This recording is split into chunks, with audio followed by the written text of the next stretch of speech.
Welcome to Nostalgia Pilot, a Mobile Fighter G Gundam podcast whose shoulders aren't as weak as you think.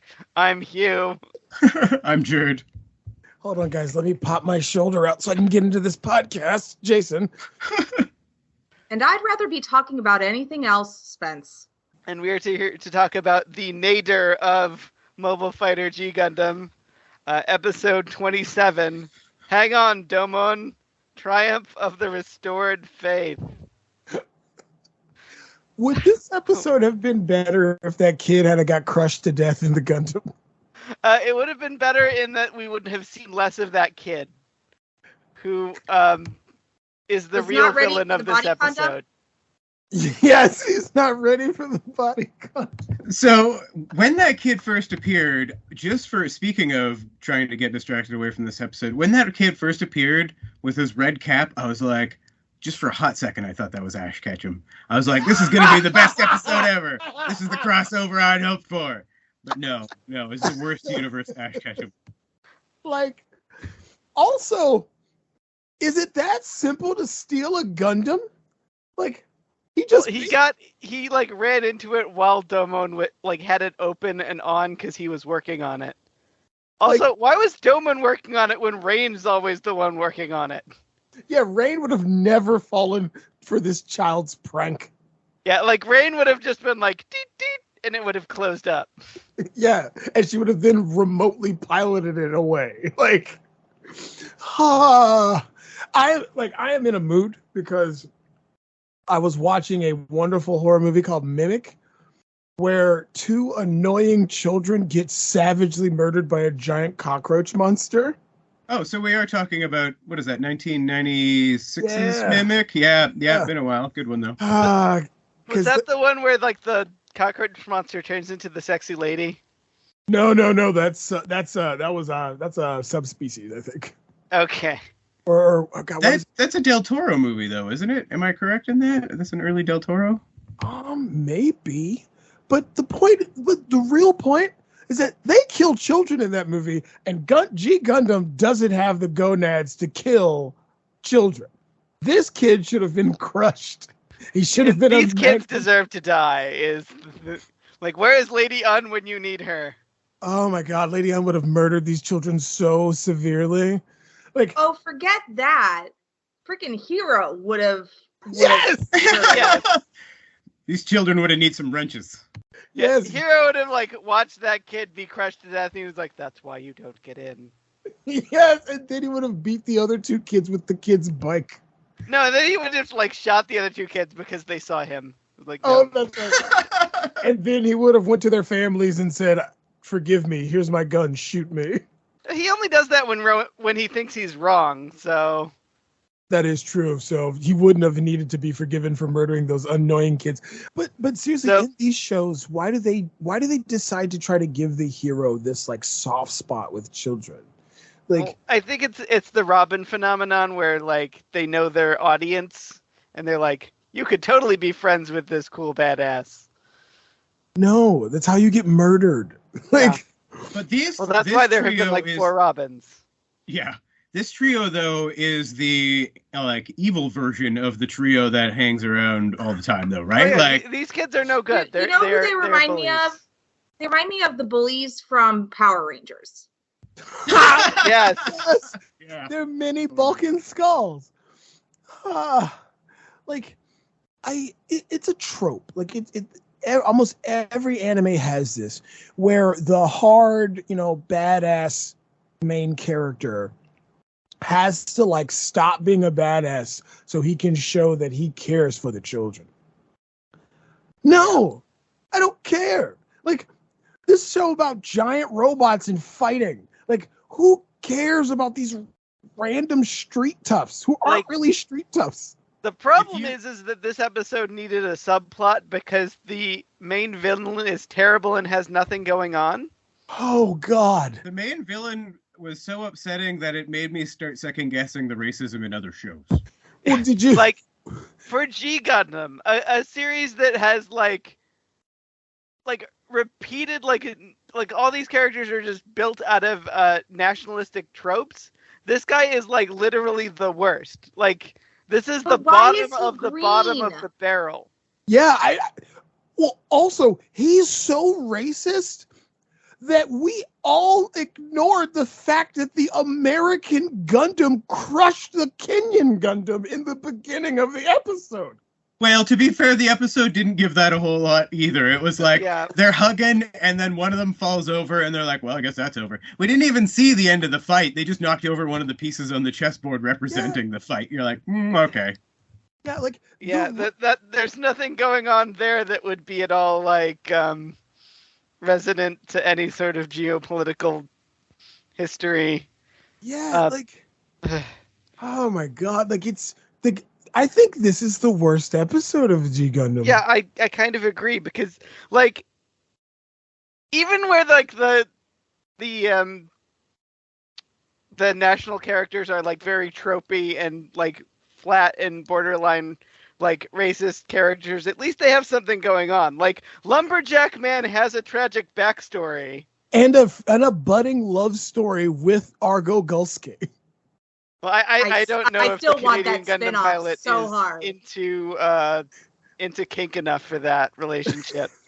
but this India's character, whose name is Tajima, he is green. He is literally a monster of the week.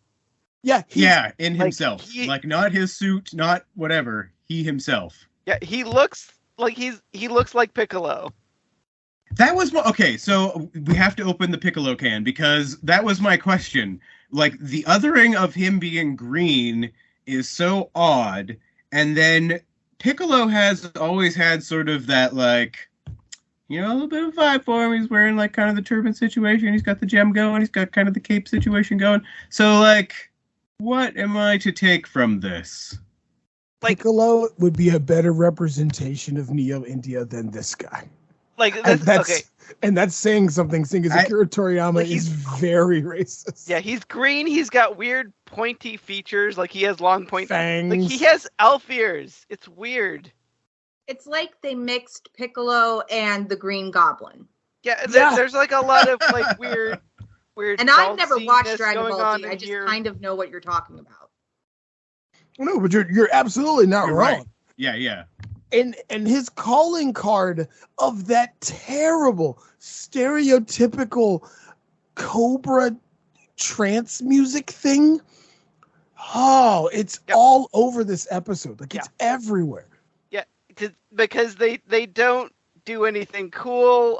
They don't do like India's like famous like wrestling or anything like that. No, this guy is a snake charmer, and he has a big monster snake that he rides around on. Okay, I don't want to get ahead of ourselves here, but I want to leverage off that because he's a snake charmer, and we're told over and over again that his move is to like use his. I will say this: I did find the one aspect of his suit neat, which is that he turned into the battle bridge there from Star Trek for a second. So he would wrap up around the other Gundam like a some sort of large constricting snake, and then crush them, and that was supposed to be like his move. He's super fast and he can constrict you.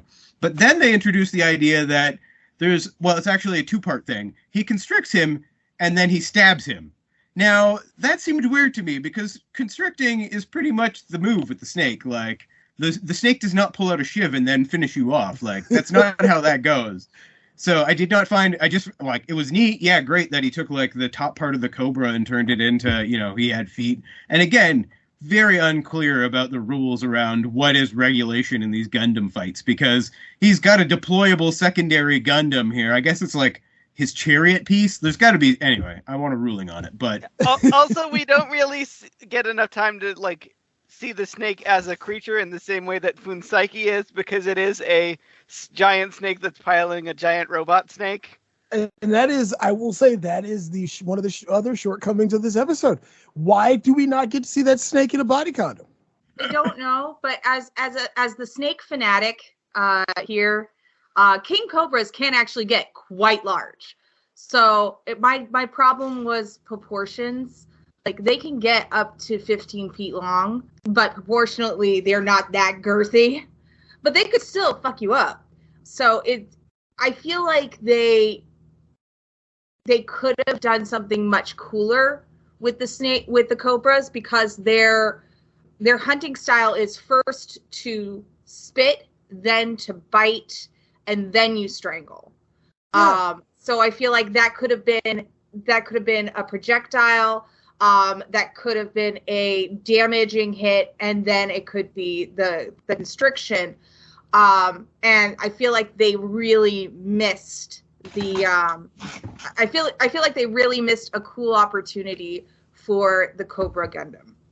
Yeah. And that's Agreed. the only like technical thing I can say about it. My thing is, cobras can spit. Like, so where is my Jurassic Park Wayne Knight death scene for a mobile suit in this thing? Where it gets like acid spit on it. Like, Yeah, like it shoots acid or something, or it like because wrecks your circuitry or something cool. Yeah, like the guy said that you can attack the cockpit so you can kill a guy. Like, he basically said, hey, you can murder each other now. So, like, somebody gets acid spit on them. Like, I don't know, anything. Like, I totally agree on all aspects. I think that Spence has nailed it, that there should have been sort of a first strike situation and that they could have mimicked it closer. But I think it just goes to the flatness of every aspect of this character, which is to Hugh's earlier point, he's got no backstory. Like, why not even just throw, like, I don't know, I'm fighting for my daughter, or like something. You could just throw some kind of motivation in there. He's just evil for evil's sake. He's the first character we've entered that's just like nonsense. Like, even Master Asia, they're constantly asking, like, why are you doing this, at least? But anyway. yeah, where Yeah, was this guy's just kind of like, he's a bad guy and he's going to fight in a bad guy way. My thing is, like, where was his backstory, right? Like, where was his tragic backstory that he was taken in by Master Asia because he found him on the street being abused, and so he feels indebted to Master Asia and the evil Gundam. So, like, he wants to take out Domon to show his loyalty or something. Like, anything. Like, Or like he found this snake as a baby and he has raised it to be a million Gundam feet pilot. long. Or you could have a Spider-Man type situation where he was bitten by a cobra or many cobras and somehow survived, thus why he turned green, and thus why he is attached to this particular cobra and the Cobra Gundam. You know? yeah, like, Or like, and he has like experienced some of the pollution that we keep like hearing about but never actually seeing in these oh man, wide shots, and that's why he looks weird, and he's fighting to like save the environment for the snakes, which are super endangered, or something. That's actually a clever backstory. I'd totally buy into that. Like, we have given you 4 better backstories than this thing actually has. I think what bothers me the most, though, is that it's not, like, it's just so super lazy. I understand that they only, some of these fights, they're not going to have time to explain everything. We're never going to get a backstory about why Holland's Gundam thinks it's a great idea to be a giant windmill. That's just not going to happen. As much as I want the Shin Godzilla of them getting into the design room and, like, explaining to me why this was a good idea, it's not happening. But the problem, the laziness, the absolute laziness of these writers to not even just go, you know what? It's DG cells, dog. They got, like, you just got to flash DG cells. That's all you got to do. You got to just show him being transformed. And he's like, oh, he's evil because of the cells. Oh yeah. There you go. He was saved by the DG cells because of the pollution. So the DG cells saved him and his snake. So he's indebted to the evil Gundam and Master Asia. You've already got Gundam rabies running around. Just use it. But no, they decide it's got to be racist. Like, yes, and it just and also, folks, we're not really talking about those kids because nothing those kids do is okay. Like nothing matters. Well, to loop the kids back, the one notable there is that, okay, of course, the kids get in the Gundam and then they screw that all up, and then Domon gets injured during that period, which of course puts him at a disadvantage during the fight. But in the end, the lesson is that basically his advice to the child, hey buddy, relax.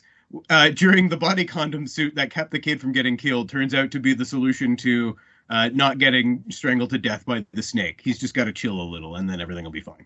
Because that's kind of like a Chinese finger trap scenario. Solution, yeah. That, and he also pops like the shoulder joint out of the Gundam, and you can just sort of like see that it's like a ball and socket, like it's a giant model kit. Click that back in. It's fine. So I want to see Rain with a giant thing of glue having to apply like super glue to half of that thing because they've absolutely snapped out one of them. Yeah, she's just got to go out there with like the giant pair of snips and just be like, I gotta cut out a new piece for the Gundam. Yeah. Oh my God! MS 8th MS team should have had that. They should have shipped in a bunch of parts and just pulled them out anyway. That is brilliant. So there is something at the end where like Karen has to get the head replaced on her Gundam, and they just shove another head on it, and it's like it's fine. Yeah, like, man, like I will say, like when Domon was getting crushed, by this giant cobra. All I could think of was John Voight from Anaconda. He'll hold you tighter than your true love. Like, I just, anything to make this episode better. Like, anything. Like, oh my God. Like the A plot makes no sense. The B plot makes no sense. And we don't even actually get to see Chibity outside of the mobile suit. Like, we just get the kids watching the Gundam Maxter crush the Kenyan Gundam, and then that's it. Like we don't get any other side characters. Like, I'll take some Saisashi. I know I'm going to regret that because of next episode, but still, I would have taken some Saisashi in this episode. Anything, just anything to break the race. What did we get instead? I need to talk about those dumbass kids running up to the communications platform in the middle of the fight. Mm-hmm. I gotta tell Domon something. I gotta tell him. All right, kid. It further proves the sorry will make it better. Yeah, well, yeah. And they get on the radio, and what's the advice? Don't lose. Yeah, thanks, kid. Yeah. Just the worst. Like, God, just the worst. Like, and this is right after Domon like snaps at Rain for no reason. So I was like, I'm gonna pass to him. The Russian team would not take that shit. Like, they'd be like, "Get out of here, kid!" And like, you're going to prison. And speaking of Rain is relegated to being damn near voiceless in this episode, and then being told that she needs to learn to cook. Like, yeah, actually, I was going to propose we do a least favorite moment this episode, since this episode sucked so bad, and that was my least favorite moment. Like, there's a lot of racism, there's a lot of stupid favorites. But like, when we all know Rain's an excellent cook. Just forget that nonsense. We all know she knows not because she's a lady, she's efficient, she understands instructions, she can follow directions. She's capable. She's a capable person. Anyway. Yeah, and she's a scientist. Listen, baking is a science. Rain knows some chemistry, I'm sure. Like, oh man. Like, if, like, the only thing this episode would need would be, like, a Naruto-level Killer Bee character who can only speak in hip-hop and raps and fights with breakdancing. Like, it couldn't be any more racist unless he showed up. Like, if the show took place if this show had been made 10 years later, though, that would be Chibity's character. Oh, absolutely. 100%. Yeah. 100%. They would have gone away from the Rocky Stallone boxer character and would have been the hard hitting rapper from the streets. Oh man, just thank goodness for 3 episodes from now. You know what? So I do vote that we do least favorite moments, and I take it back. That was a bad moment. That annoyed me. But my least favorite moment was actually... Okay, so I tend to enjoy... I suppose we should conclude the episode. Domon wins. So there is a sequence. I usually enjoy the animations when they do the mixed sort of like, it's a Gundam, it's a fighter, kind of like visual crossover. Right. But they turned... it was like... I don't know. It was maybe the most strikingly racist part of the show when they turned the face of the Gundam snake into the face of the dude at the same time. I don't know if you caught that one. So, yeah, because it was kind of like when Domon and Master Asia get the faces on their Gundams, except it wasn't the Gundam itself. It was the snake. Like, it was just... it somehow it struck me as an image that actually looped back to the kind of movies that Hugh and I watch on a different show entirely, where it's sort of that, like, that early 30s, 40s racism with the superimposed whatever. Like, anyway, my least favorite. Yeah, for me, I will say it's a toss up for me, but it'll have to be the precocious kids because I am so tired of that trope. Like, and also, it's not like you're going to put them in any danger. It's not like there's going to be consequences for their actions. They're just there for some sort of reason that makes no sense. Like, just stop it. Like, or kill one. How about that? One of two. You either don't do it or kill one. And then from that point on, the main character's got some trauma to deal with. Yeah, so like I think that the thing that really got to me is that like not only is this character not defined, is super tropey, is super racist. Also, there's just the scene where he like shows up after he watches Domon fall 30 feet on his shoulder, and he's like, "Oh, I know your weakness now," because it's just like on top of everything else, it's just so lazy and nothing. Yeah. Like it's not even doing anything in an interesting way. It's just like it's the same trope we've seen for 20 years.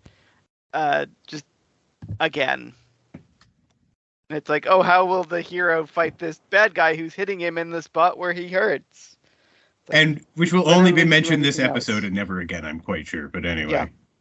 Oh no, because he like popped his shoulder out and then back in, and now his shoulder is fine because anime protagonist. Yeah. So mine is the atrocity that is the story about the whole snake. And the snake was just done dirty. I feel like the snake would have been a better Gundam fighter. I would have been here for that. You know what? You have a good point there, because technically the snake was winning until he deployed out of the snake mode, and then that's when everything went south. Yeah. So maybe they just, Yeah. Like, That's this episode has just been like... If you take a Yanti from D&D and you made the Yanti, like if you're gonna do something off color for the character from India, make a mutant snake. Okay. Yeah, like just make a super mutant intelligent snake. evil snake. That's interesting at least. Like Yeah, they genetically engineered a snake and they put it in a robot. Yeah, like anyway, that's they did the poor Cobra dirty, and I am so mad about it. Yeah, dude, anime's been making sexy Lemia monster girls for years. Make another one. It's fine. Like, it's fine. Like, but also, I just realized something. How did Domon get hurt from falling off the Gundam when we've seen him catch bullets from mechs before? You know, I have a note. He landed on his shoulder. I have a note about that as well, because there's a bunch of things that happen this episode that it's like, how did a dude who could catch bullets previously let that kid on a bike jet past him? Like, if you can see bullets to catch them, this kid is not moving. So anyway. Oh God, maybe this was based around the 90s Extreme Kid. Maybe that kid was a champion of global guts. He had his piece of the aggro crag, as they say. And we haven't even gotten to the point where the Indian Gundam, the Cobra Gundam, literally comes out of a giant robot pot. For no goddamn reason. That was also... I have a note about how dumb that was, yeah. Oh, God, just make it stop. Just... Is there a pot inside the pot piloting the pot? I want to know why they made a pot big enough. There is not enough pot in the world to make me get over this pot. It's a distraction tactic. Oh man, just woof. I can't stop thinking about how the snake must get into its body condom. Again, we had a golden opportunity to see a snake in a body. You know what? Maybe seeing the horse, the horse is coming up, right? Maybe seeing the horse getting into the body condom will answer some questions for me. It is excellent, by the way. It is so much fun. Not this episode, though. God, no. Oh, my God. We all reconvene together to talk about this terrible, but it's okay. It is okay. There is light at the end of this tunnel. Not within the next episode though, because holy boy. Okay, the next episode is like the point where this series goes high camp, because this is the episode where he fights the dude in the Gundam that's just a giant bell. Okay. Oh man, it reminds me of an N64 game I used to play because he's just made of like the robot itself is just made of like those balls. Yeah.